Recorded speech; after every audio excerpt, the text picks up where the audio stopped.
Pahalgam attack के बाद भारत ने सिंधु जल समझौते को स्थगित कर दिया है। ये समझौता भारत के पूर्व प्रधानमंत्री पंडित जवाहरलाल नेहरू और पाकिस्तान के पूर्व राष्ट्रपति जनरल अयूब खान के बीच हुआ था। ये सन 1961 में हुआ था। इसका मेन मकसद भारत की तरफ से जाने वाली सिंधु की वो 5 सहायक नदियों का जल आपस में आवंटित करना था।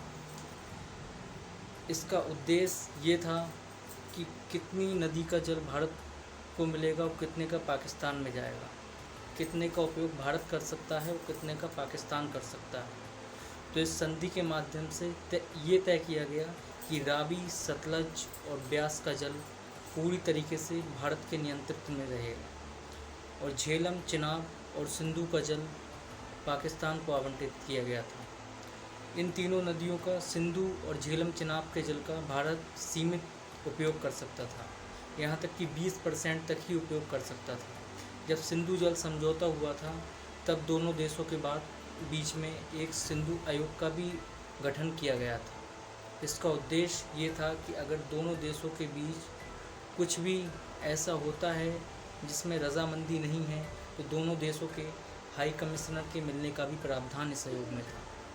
और अगर एक देश किसी परियोजना पर काम करता है और अगर दूसरे देश को आपत्ति है तो दोनों देशों के बीच में भी ये था कि वो पहला देश बताएगा उस देश को कि किस वजह पर वो इस परियोजना पर काम कर रहा है। अगर हाई कमिश्नर से ये तय नहीं हो पा रहा है, मतलब मैटर सुलझ नहीं पा रहा है, तब दोनों देशों की सरकार इस मैटर को सुलझाएंगी। और इसकी जो मध्यस्थता करवाने वाला था वो वर्ल्ड बैंक था। अब पहलगाम हमले के बाद भारत ने सिंधु जल संधि को स्थगित कर दिया है।